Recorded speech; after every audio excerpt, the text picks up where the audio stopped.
High, কেমন আছো তোমরা সবাই? এই যে আমার হাতে ছোট্ট একটি টব, আর এই টবে কিন্তু ছোট হলে কি হবে, এর থেকে কিন্তু আমি অনেক চারা গাছ পেয়েছি।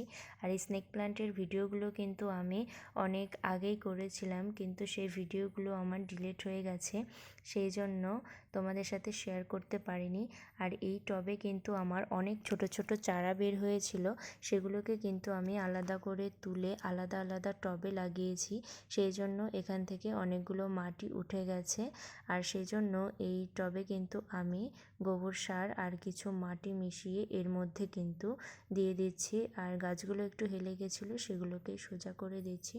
আর এই টবটাকে কিন্তু আমি এভাবে করে রেখে দেব। আর যে ছোট ছোট যে চারাগুলো বেরিয়েছিল সেগুলো আমি এইরকম টবে এগুলোকে লাগিয়ে রেখেছি।